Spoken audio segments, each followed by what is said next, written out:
गिबियावनो बयखौबो बड' निउस इउटुब चेनेलनि गोदान खौराङाव बरायबाय।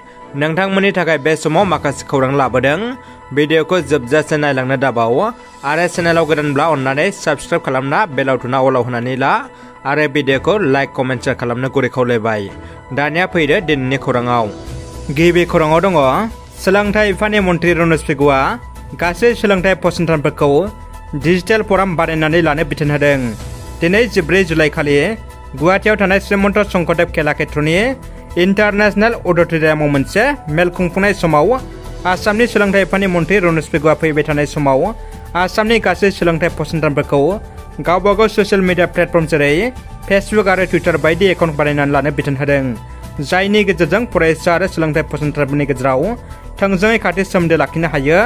लोगोसे बेनि गेजेरजोंनो सोलोंथाइ फसंथानफोराबो माखासे गोनां फोसावथाय आरो बिथोनफोरखौ इमेल एबा ससियेल मिडियानि गेजेरजों मोननो हायो।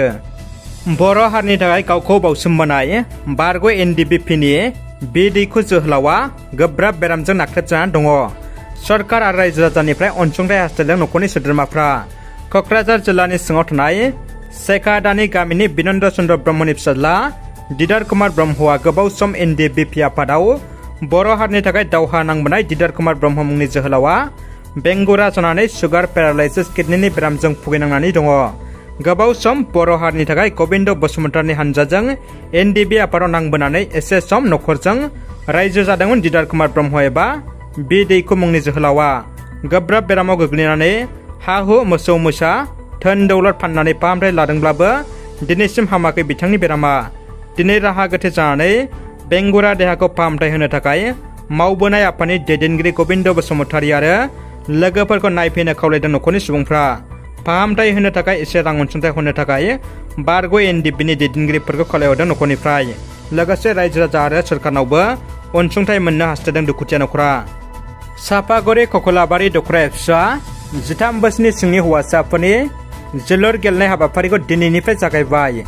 गलागाव बिथराइ क्लाबनि गेलेग्रा फोथाराव सापागुरि ककलाबारि दखरा एबसुआ 3 बोसोरारि इन्टार इउनिट गोसोखां राजु गयारनि मुङै 13 बोसोरनि सिंनि हौवासाफोरनि जोलुर गेलेनाय बादायलायनायखौ दिनैनिफ्राय जागायबाय।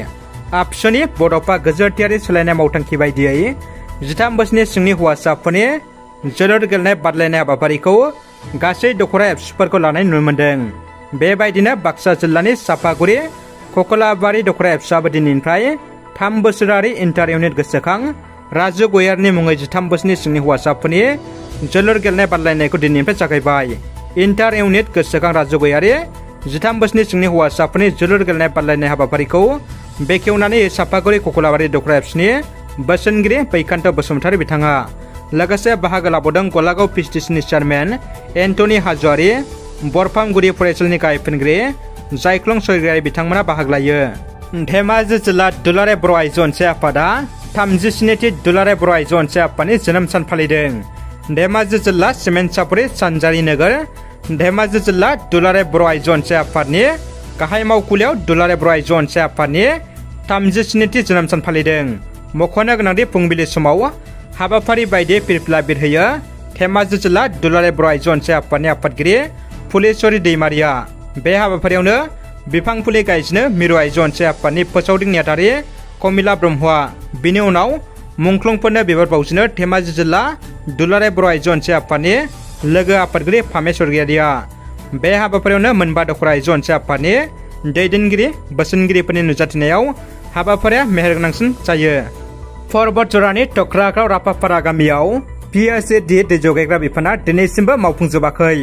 क'क्राझार जिल्ला पर्बत जरानि टक्रागाव रापापारा गामियाव दै जगायग्रा बिफाना दिनैसिमबो गोग्गो दै जगायनानै होनो हायाखै।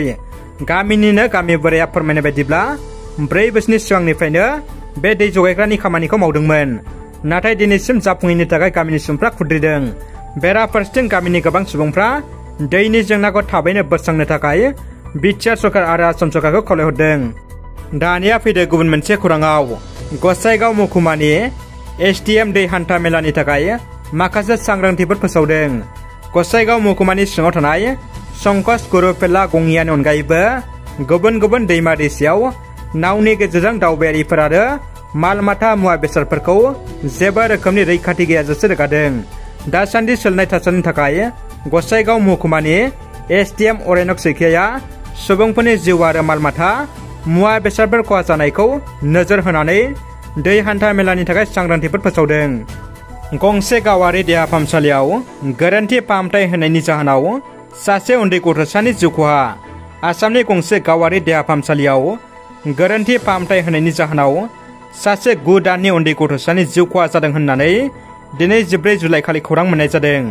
सुलुंनिफ्राय मिथिनाय बायदिब्ला आसाम करिमगन्जनि बाजारि सेरानि थागिबि किशोर कुमारनि 9 दाननि उन्दै गथ'सानि सावस्रि हालोदा गाज्रि जानायनि जाहोनाव गंसे लाइफलाइन हस्पिटाल मुंनि गावारि देहा फाहामसालियाव थिसननाय जादोंमोन। बेयावनो उन्दै गथ'सानि सायाव गोरोन्थि फाहामथाय होदों, जायनि जाहोनाव उन्दै गथ'सानि जिउ खहा जादों होननानै मिथिनो मोननाय जादों।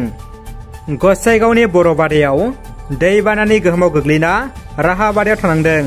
हादरसानि गुबुन गुबुन ओनसोलजों लोगोसे गसाइगाव महकुमानि सिङाव थानाय बर'बादा गामियावबो थांनाय साननैसोनिफ्रायनो गोबां अखा हानायनि जाउनाव दैबानानि गोहोमाव गोग्लैदों बर'बादा गामिनि गासै 113 नखरफ्रा, जायनि जाउनाव गामिनि गासैबो सुबुङा रैखाथि बादा खालामनानै गुबुनाव थाहैनो गोनां जादों। मख'जाथावदि थांनाय साननैसोनिफ्रायनो बर'बादा गामिनि गुदि फरायसालियाव राहा बादा खालामनानै थाहैनो गोनां जायो। बर'बादा सिंगिमारि गामिनि रायजो राजाफोरनिफ्राय मिथिनो मोननाय बायदिब्ला दासिमबो गावबागाव न'आव थाहैनो हानाय थासारि जायाखै, जायनि जाउनाव दिनैसिम रैखाथि बादायाव थानो गोनां जादों। गोबां माइ माइरंजों लोगोसे न'खरनि लाइ लथर आबाद मैगं थाइगंफ्रा खहा जालांजोब्बाय होननानै फोरमायदों गामिनि सुबुंफ्रा।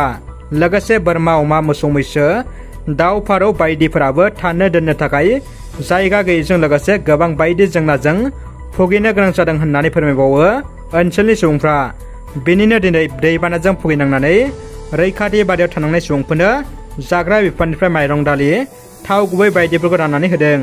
लोगोसे थाबैनो दैबानाजों भुगिनांनाय रैखाथि बादायाव थानांनाय सुबुंफोरखौ सरकारा हेफाजाब होफैनो थाखाय BTR सरकारनिसिम खावलायहरदों बर'बादा सिंगिमारि गामिनि रायजो राजाफ्रा। भारत हादरनि थाखाय दिनैनि साना जारिमिनारि सान। दिनै 14 जुलाइ खालि 2:35 रिंगासो समाव चन्द्रयान 3खौ अखाफोरनि बिखायाव दैथायहरनाय जाबाय।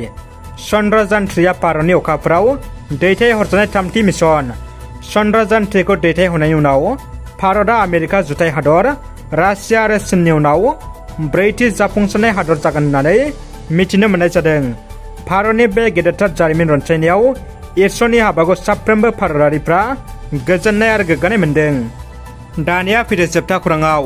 गसाइगावनि बारजाबिलाव दिनै ग्रेन्ड हार्भेस्ट प्रग्राम अफ बर' भिडिअजों मिनि कम्बाइन हार्भेस्टार हाबाफारि खुंफुंदों। गसाइगाव महकुमानि सिङाव थानाय बारजाबिल गामियाव दिनै district agriculture office of Kokrajhar in collaboration with Eri society and government आसामनि बानजायनायाव बारजाबिल गामिनि आबादारिफोरखौ लानानै ग्रेन्ड हार्भेस्ट प्रग्राम अफ बर' भिडिअजों मिनि कम्बाइन हार्भेस्टार आयदानि सायाव सावरायो। बे हाबाफारियाव गाहाय आलासि महरै 28 नं गसाइगाव बिधानसभा बियाबनि MLA जिरन बसुमतारी बिथांजों लोगोसे क'क्राझार जिल्ला आबादारि बिफाननि अफिसार बुरलुंबुथुर नार्जारी, गसाइगाव महकुमानि आबादारि बिफाननि अफिसार अकिम कुमार सैकिया बिथांमोनजों लोगोसे आबाद बिफान आरो एफआरनि मावथि आरो रायजो राजाफोरखौ बाहागो लानायखौ नुनो मोननाय जायो। बे हाबाफारिनि गेजेरजों बिगियान आदबजों माबोरै आबाद मावनांगौ आरो बिगियान आदबजों आबाद मावब्ला माबायदि मुलाम्फा मोननो हायो बेनि सोमोन्दै रायजो राजाफोरखौ लानानै सावरायो आरो माइ हाग्रा मेसिनजों माइखौ माबोरै हानाय जायो बेखौबो आबादारिफोरनो दिन्थिनाय जायो। रादाबा एसेनोसै लोगोफोर। रादाबखौ जोबजासिम नायनो थाखाय नोंथांमोननिसिम गोजोननाय आरो साबायखर बावबाय। गोजोन्थों।